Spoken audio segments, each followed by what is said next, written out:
reducir la ingesta de sodio a 2.5 gramos de sal. En pacientes, en cuanto a la realización de la actividad aeróbica o actividad física, se recomienda una actividad aeróbica moderada, de un mínimo de 10 minutos 4 veces por semana, y un mínimo de 20 minutos 2 veces por semana si la actividad es vigorosa. Si el paciente quiere incrementar su actividad física, se recomienda, bueno, clases de ejercicio con asesoría. Si el paciente tiene secuelas del infarto cerebral, se recomiendan programas de ejercicios supervisados, sea por fisioterapeutas o médicos de rehabilitación. Y si tiene secuelas y está postrado, básicamente, lo que se recomienda con menos nivel de evidencia es movilización por intervalos de 3 minutos cada 30 minutos. En cuanto al consumo de tabaco, lo que recomienda la guía es que si el paciente fuma, se debe asesorar, debe recibir una asesoría con o sin terapia farmacológica para dejar este consumo de tabaco y evitar también el tabaco ambiental. En cuanto al al consumo de bebidas alcohólicas, se debe eliminar o reducir su consumo, y el consumo de estimulantes se debe suspender. Y ambos deben recibir el apoyo de servicios especializados para ayudar a dejar esta dependencia. En cuanto al tratamiento en aquellos pacientes que sean hipertensos, o en cuanto al tratamiento de la presión, el objetivo es tener una presión menos de 130/80. Si el paciente tuvo un infarto cerebral y es hipertenso, tiene que reiniciar su tratamiento antihipertensivo después de las 24 horas, como sabemos, para mantener un mejor control de la presión arterial. Y si no es hipertenso, pero cursa con presiones elevadas mayores a 130/80, debe iniciar el tratamiento antihipertensivo. En cuanto al control de los lípidos, el objetivo de los lípidos es tener el LDL menos de 70. Si el paciente tuvo un infarto cerebral y no tiene ninguna enfermedad coronaria o cardioembolismo y tiene un LDL más de 100, está indicado iniciar atorvastatina de 80 miligramos al día. Pero si tiene enfermedad aterosclerótica y el paciente no llega a este objetivo con la atorvastatina, se le inicia ezetimibe de 10 miligramos cada 24. Hay un grupo de pacientes que son de alto riesgo. Estos pacientes son aquellos pacientes que han sufrido un infarto cerebral y además han tenido algún otro evento mayor de enfermedad aterosclerótica cardiovascular. Entonces requieren iniciar un tratamiento con estatinas de alta intensidad y ezetimibe. O si han presentado un infarto y tienen dos de estas características de alto riesgo, entonces también requieren iniciar este tratamiento. Pero si con este tratamiento de una estatina y una ezetimibe no logra el objetivo de tener un LDL menos de 70, se le debe añadir esta otra medicación, que es el anti-PCSK9, para el mejor control de los niveles de LDL. En cuanto a los triglicéridos, idealmente deberían estar menos de 135. En cuanto al control de la glucosa,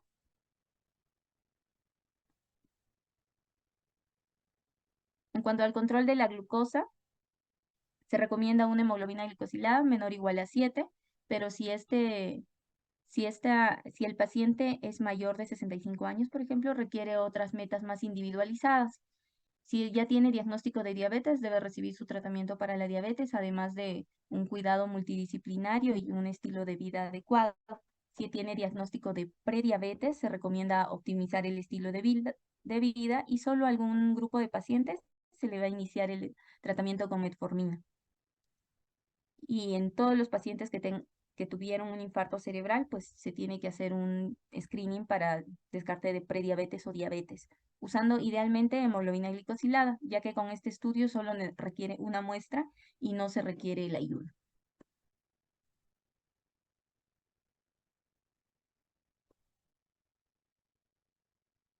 En cuanto a la obesidad o sobrepeso, se recomienda perder el peso, entrar a programas de mejoría de estilo de vida, de nutrición o de actividad física, y en todos los pacientes les tenemos que calcular el IMC. En estos pacientes, para poder hacerle como un screening y clasificarlos, ¿no? Si van en sobrepeso, obesidad, y dar el tratamiento o el manejo que sea necesario. En cuanto a la apnea obstructiva del sueño, pues se ha visto el uso del CPAP para mejorar el apnea en estos pacientes, ya que el apnea representa un factor de riesgo de deterioro funcional y recurrencia para EBC. En cuanto al manejo por etiología, pues vamos a ver que tenemos la aterosclerosis de gran vaso intracraneales o extracraneales. En caso de que la aterosclerosis o el estenosis sea intracraneal, en este grupo de pacientes deben recibir un manejo de factores de riesgo, es decir, mantener las presiones menos de 140, recibir estatinas de alta intensidad y realizar actividad física moderada. En cuanto al tratamiento antitrombótico, depende del grado de su estenosis del vaso. Si la estenosis es de entre 50 y 99, se recomienda aspirina como primera línea de tratamiento. Y si es de 70 a 99 y está dentro de los 30 días de haber sufrido el infarto cerebral, se puede añadir a la aspirina el clopidogrel. Y esto lo debería recibir por lo menos por 3 meses. Y después ya continuar solo con aspirina cada 24 horas. Se ha visto o se ha evaluado otro tipo de tratamiento tipo angioplastía y stent, es decir, la colocación o la inflación de un balón para corregir esta estenosis o el despliegue de un stent también para corregir esta estenosis provocada por la placa aterosclerótica. Pero al momento no se ha visto su utilidad, en sí es desconocida y no se realiza como un tratamiento inicial en estos pacientes. Incluso en estenosis que no son tan grandes como entre 50 a 69, incluso podría condicionar mayor morbilidad y mortalidad. Se ha visto otros procedimientos como bypass, pero que tampoco se recomiendan. En cuanto a pues, si la aterosclerosis compromete vasos extracraneales, entre ellos vasos como la arteria carótida, estos pacientes que estén dentro de los 6 meses de haber presentado un infarto o un AIT y además se les haya dentro de los estudios una estenosis carotidia, tenemos que ver el grado de estenosis. Si es una oclusión, es decir, está tapada casi en su totalidad, lo ideal es mantener un tratamiento médico. Ese paciente ya no va a ningún tratamiento de revascularización. Y el tratamiento médico es con tratamiento antiplaquetario, tratamientos para hipolipemiante y tratamientos para mejorar el control de la presión arterial. Igual si el paciente tiene una estenosis menos del 50%, pero si la estenosis es entre el 70 y el 99%, el paciente tiene que ir a un tratamiento como primera línea de una endarterectomía, es decir, una cirugía en la cual se le va a retirar esta placa de colesterol que está condicionando esta estenosis. Ya si el paciente no cumple algún criterio para este tipo de cirugía, de repente tiene alto riesgo quirúrgico, entonces se considera como segunda posibilidad el tratamiento con stent. Es decir, la colocación es un procedimiento endovascular en el cual se despliega, se llega pues a la zona del defecto con un catéter y se despliega un stent para recuperar el lumen. Y si la estenosis es entre 50 y 69%, igual, la endarterectomía es como primera posibilidad, pero con un poco menos de la clase de evidencia. Y la siguiente opción es la colocación de un stent. Entonces, si es un paciente más de 70 años, se suele preferir la endarterectomía. Si está dentro de la primera semana de haber presentado el infarto cerebral, también se prefiere la endarterectomía al stent. Y si el paciente está dentro de las 2 primeras semanas, que es el periodo donde se debe o tiene más eficacia o más relevancia el tratamiento para las estenosis carotídeas. Hay otros procedimientos como la revascularización transcarotidia o el bypass, que pues al momento no han demostrado un alto grado de evidencia como un tratamiento para esta patología. Y cuando la estenosis o la aterosclerosis compromete las arterias vertebrales, que son de la circulación posterior, el tratamiento sigue siendo antiplaquetarios más un mejor tratamiento médico, con hipolipemiantes y control de la presión. Son pocos los casos en los que se han visto o se ha tratado de ver la efectividad de un tratamiento endovascular, pero al momento la indicación sigue siendo solo tratamiento antiplaquetarios, indiferentemente del grado de estenosis de alguno de estos. Mm, Cuando la aterosclerosis compromete el arco aórtico, que es de donde pues pueden viajar placas de colesterol, estas placas del ateroma hacia el cerebro, pueden embolizar. Generalmente estas las vemos por angiotomografía o por eco transesofágico y la recurrencia es mayor cuando estas placas son, o sea, miden más de 4 milímetros de espesor o tienen algún componente móvil o están ulceradas. Y el tratamiento en ellos son el manejo intensivo de los lípidos, un control del LDL menos de 70 y lo que se recomienda es la terapia antiplaquetaria. Como otra causa está la enfermedad de pequeño vaso. Generalmente estos infartos son pequeños, como ya lo habíamos mencionado previamente, y son en zonas profundas, subcorticales. En la tomografía van a medir menos de 15 milímetros y en la resonancia menos de 20. Y lo vemos en pacientes que tienen de repente factores de riesgo cardiovascular, entre ellos hipertensión, diabetes, y no están controlados. El tratamiento en ellos son el control de la presión y el tratamiento antiplaquetario. Entre las causas cardioembólicas, sí vamos a tener una importante que es la fibrilación auricular, que es una arritmia, una de las arritmias más frecuentes. El tratamiento es la anticoagulación oral en estos pacientes, independientemente si el paciente tenga una FA paroxística, persistente, permanente. Entonces, si tengo un paciente con fibrilación auricular no valvular, es decir, una fibrilación auricular y el paciente no tiene estenosis mitral moderada, severa o válvula mecánica, el tratamiento va a ser con anticoagulación oral con anticoagulantes orales directos. Es decir, ellos se les puede indicar apixaban, dabigatran, edoxaban o rivaroxaban.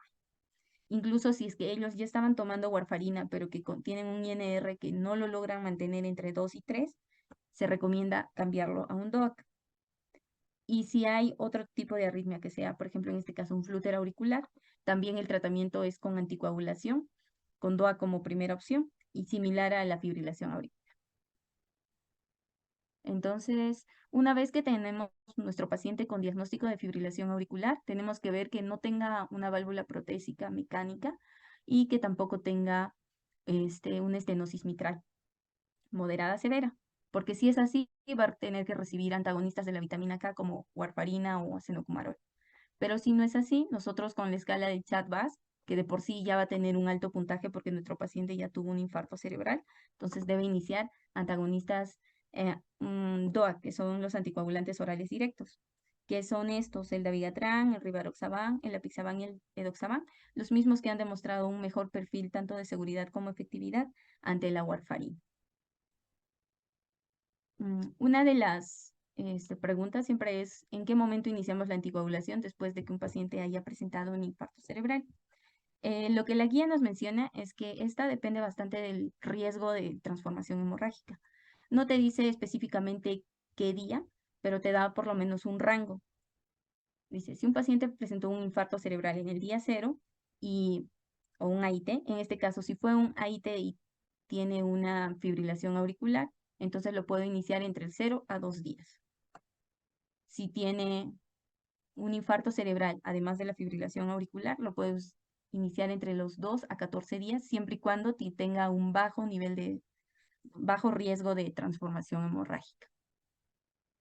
Y si este tiene más de 14 días, pues el paciente tiene un alto riesgo de transformación hemorrágica, entonces debería ser el inicio después de los 14 días. Y algunos factores de alto riesgo de transformación hemorrágica incluyen infartos extensos en pacientes que tienen un NIS más de 15, que tienen lesiones cerebrales que comprometen un territorio vascular o más de uno, o que en los estudios previos hayan presentado transformación hemorrágica.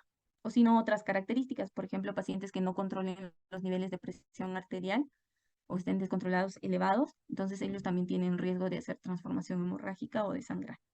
Entonces en ellos se retrasa un poco también el inicio de la anticoagulación.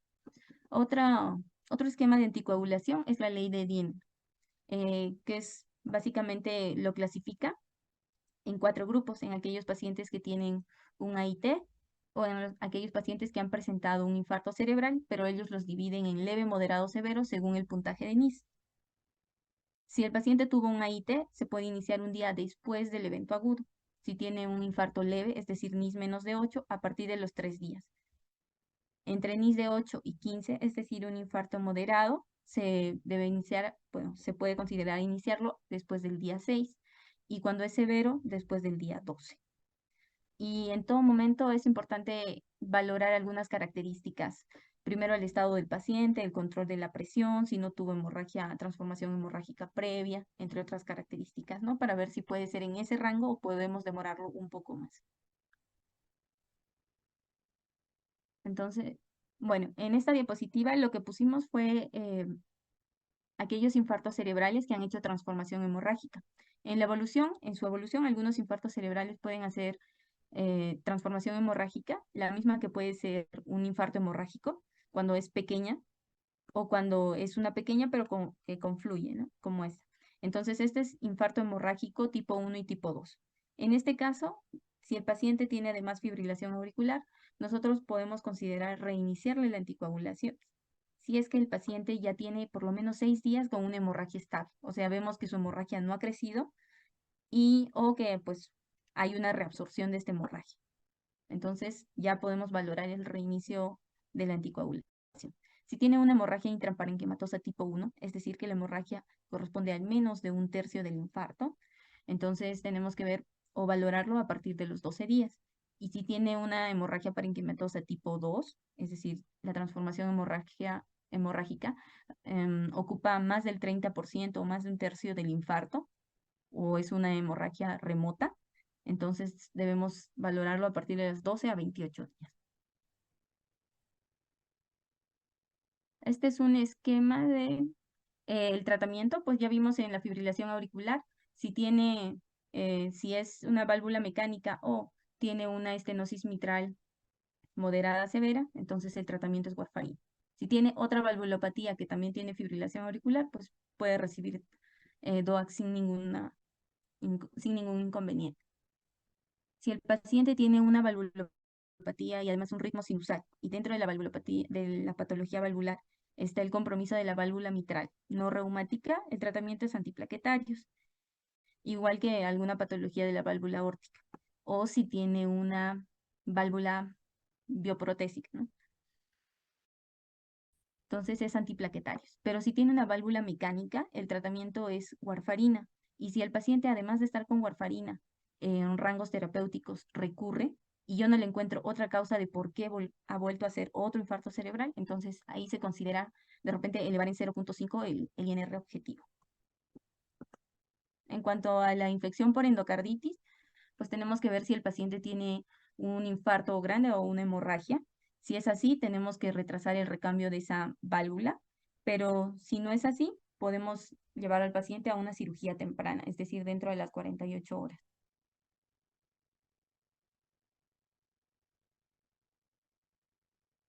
Y aquí te pone un escenario especial en cuanto a las válvulas protésicas. Si es que es un paciente que presentó un infarto o un AIT antes de que le coloquen una válvula bioprotésica, generalmente se da 3 a 6 meses sus anticoagulantes y después se continúa con aspirina.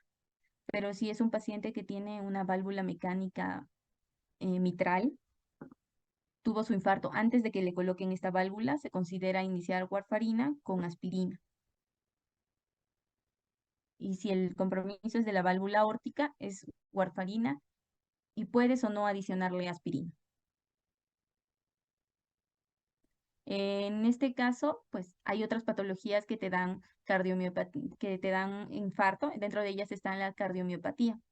Esta cardiomiopatía puede incluir patologías que desencadenen la presencia de un ventrículo, de un trombo en el ventrículo izquierdo. En este caso, el tratamiento es la warfarina por al menos 3 meses. ¿Y quiénes son los que tienen riesgo de formar un trombo en el ventrículo izquierdo? Son aquellos que tienen un infarto agudo, los mismos que tienen que ser evaluados con una eco transtorácica contrastada o con una resonancia cardíaca. Además, está la presencia de aquellos pacientes que tienen dispositivos de asistencia en el ventrículo izquierdo, requieren también recibir tratamiento con warfarina y aspirina. Y otro grupo son aquellos que tienen una enfermedad que se llama la no compactación del ventrículo izquierdo, que también requieren recibir warfarina.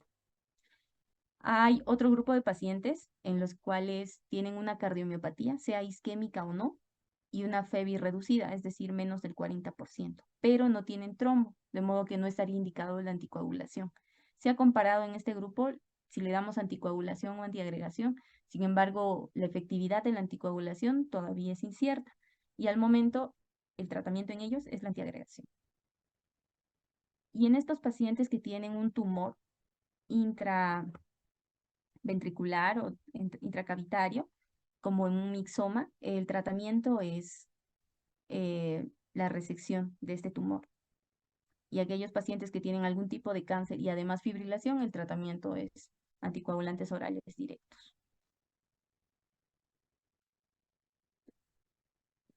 Como ya habíamos visto previamente, hay una patología que es el foramen oval permeable, donde muestra la presencia de una comunicación entre las aurículas, aurícula derecha, aurícula izquierda, la cual podría, o bueno, el cual podría condicionar como que un pase de algún émbolo y que podría condicionar a su vez un infarto cerebral. Esta patología generalmente se ve en los pacientes entre 18 y 60 años que presentan un infarto cerebral y en su eco transtorácica se evidencia la presencia de este foramen oval permeable. Estos pacientes tienen que completar una serie de estudios, o sea, el abordaje que ya vimos antes, y no encontrar ninguna etiología para nosotros sospechar que la etiología probable podría tratarse de la presencia de este foramen oval permeable.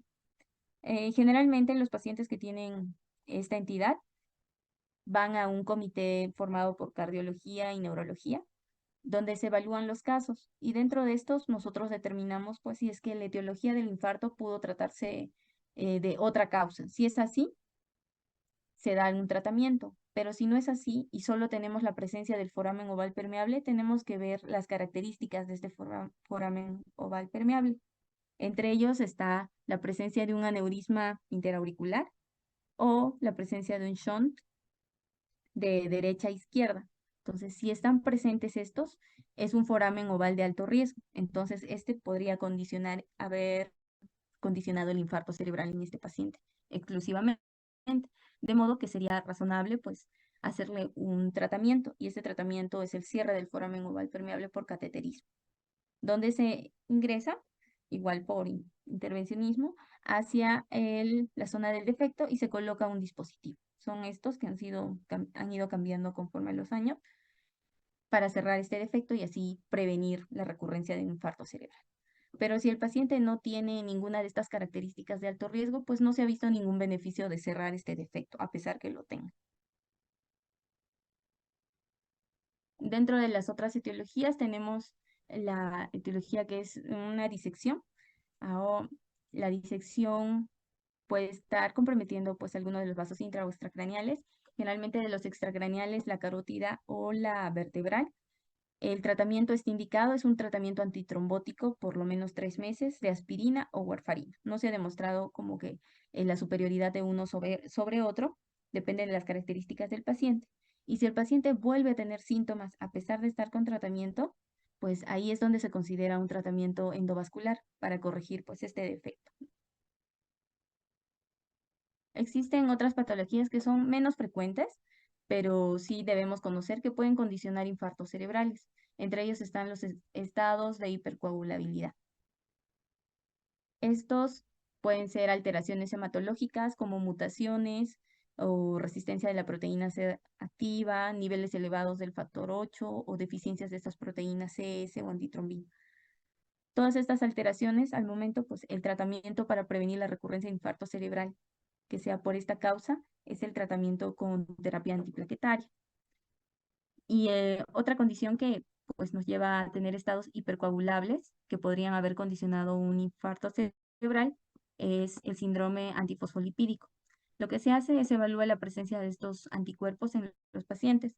Y si tengo solo la presencia de uno aislado y no cumplo criterios para que me hagan el diagnóstico de un síndrome antifosfolipídico, entonces el tratamiento en este momento es antiplaquetario. Pero si es que sí cumplo los criterios y ya tengo un síndrome antifosfolipídico, el tratamiento siempre va a ser anticoagulación con warfarina con un objetivo de 2 a 3 de INR. Doctora, hay una pregunta en el chat de la doctora Elizabeth León. Pregunta, ¿el tratamiento en la disección es el mismo si la disección ocurre en segmentos intra o extracraneales? Sí, si hablamos de disección, sí, es el mismo. Bueno, es tratamiento antitrombótico. Puede ser antiplaquetarios o anticoagulantes. Generalmente, bueno, nosotros preferimos antiplaquetarios. Y ya si recurre, por ejemplo, los síntomas, ya se valora un tratamiento endovascular. ¿Alguna otra pregunta? Gracias, Si no, doctor. para continuar. Entonces, entre otras etiologías, tenemos las causas tipo vasculitis, que pueden condicionar también infartos cerebrales. Las vasculitis pueden ser autoinmunes. Una de ellas puede ser la arteritis de células gigantes, las cuales reciben como tratamiento corticoides y inmunosupresores, o las angiitis primarias del sistema nervioso central, las cuales también como tratamiento inicial reciben glucocorticoides o inmunosupresores, pero de mantenimiento se mantiene, los tratamos con inmunosupresores. Las causas infecciosas pues pueden ser virales, bacterianas, y el tratamiento en este caso es tratar la etiología infecciosa. No requiere ningún tratamiento antitrombótico. Y aquellas vasculopatías por VIH, ellas sí requieren tratamiento con aspirina, adicionar un tratamiento con aspirina, además de su tratamiento antirretroviral. Si es una vasculitis neoplásica por infiltración, por otra causa, pues el tratamiento es manejar o tratar básicamente la neoplasia maligna subyacente. Entonces, las vasculitis o la elección del inmunosupresor y el esquema de tratamiento en estos pacientes es específica del tipo de vasculitis, ya sea autoinmune, infecciosa, neoplásica, como hemos visto. Otras causas ya un poco menos frecuentes son la presencia de un carotid web. El carotid web es un defecto de la pared de la carótida en este caso, que es como un tejido fibroso que se proyecta hacia la luz y que forma una especie de plataforma. Entonces ese defecto causa la formación de trombos, los mismos que pueden embolizar y causar un infarto cerebral. En pacientes jóvenes, por ejemplo, que no encontramos una causa, pero sí le encontramos la presencia de este defecto, lo que hacemos es, eh, le iniciamos tratamiento antiplaquetario, y si hay una recurrencia, pues ahí sí valoramos un tratamiento intervencionista, ya sea endovascular o quirúrgico, como endarterectomía. Y hay otro grupo de pacientes que tienen una enfermedad que se llama la displasia fibromuscular. En este caso, si tengo un paciente con displasia fibromuscular que hizo un infarto cerebral y no le encontré alguna otra causa que explique el infarto cerebral, lo trato con tratamientos antiplaquetarios y controlo la presión y le doy bueno, modifico el estilo de vida. Pero si además de este diagnóstico lo veo y el paciente tiene una disección, pero no hay un trombo, también lo manejo con antiplaquetarios. Pero ya pues la etiología sería una disección por displasia fibromuscular que condicionó el infarto cerebral. En estos pacientes, si hay una recurrencia, ahí se valora el tratamiento endovascular con angioplastía, con o sin la colocación de un stent, siempre y cuando haya recurrencia.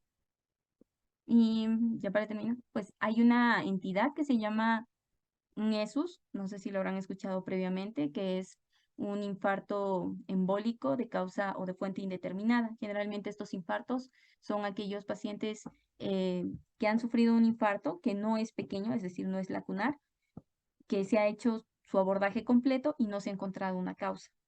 En estos pacientes, parte del abordaje que sabemos y hemos visto en estudios de laboratorio, EKG, estudios de ecocardiograma, monitoreo del ritmo y de vasos intra y extracraneales, y todos han sido negativos. En este grupo de pacientes se ha visto que a lo largo, pues muchos de ellos, un porcentaje desarrolla arritmias cardíacas tipo fibrilación auricular. Entonces se ha visto si es que en estos pacientes sería ideal usar de frente como prevención secundaria un anticoagulante, y se ha comparado con la aspirina, que es el antiplaquetario. Sin embargo, después de una serie de estudios, pues no se ha demostrado la efectividad, se podría decir, del anticoagulante sobre el antiplaquetario. De modo que al momento el tratamiento en todos los pacientes que no tienen una causa determinada y su infarto no es lacunar, el tratamiento sigue siendo antiplaquetario. Entonces, ya para resumir básicamente la parte de el tratamiento de prevención secundaria en aquellos pacientes con infarto cerebral no cardioembólico, porque ya vimos que la mayoría de los cardioembólicos requieren un tratamiento anticoagulante. En los no cardioembólicos vamos a ver si el paciente tiene un infarto cerebral o un ataque isquémico transitorio. Si el paciente tiene un infarto cerebral, tenemos que ver su NIS. Si su NIS es menos de 3, o sea, es un infarto menor, entonces le iniciamos doble antiagregación, aspirina y clopidogrel, le puedes dar de 21 a 90 días. Y después de este rango le das solo aspirina. pero si tiene más de 3, ya solo le das de tratamiento aspirina cada 24 horas. En cuanto a un ataque isquémico transitorio, tenemos que valorar el riesgo. Si es de alto riesgo, es decir, su escala ABCD2 es mayor o igual a 4, le damos doble antiagregación los primeros 21 a 90 días. Y después de este periodo, le damos solo monoterapia, es decir, aspirina.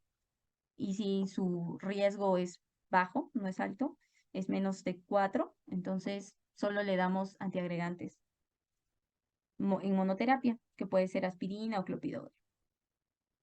Entonces, ya para finalizar, pues sabemos que los pacientes que tienen un infarto cerebral deben completar un abordaje inicial para determinar la etiología, porque gracias a esto nosotros vamos a poder dirigir el tratamiento de prevención secundaria para evitar la recurrencia de infartos.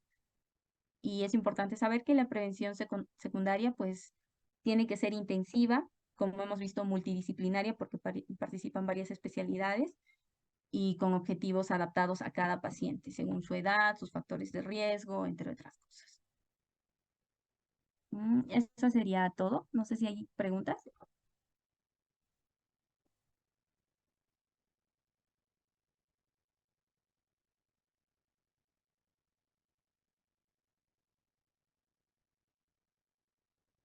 ¿Me escucha? Sí, doctora. Bueno, yo tengo una pregunta. Por ejemplo, recientemente tuve un caso en un paciente joven.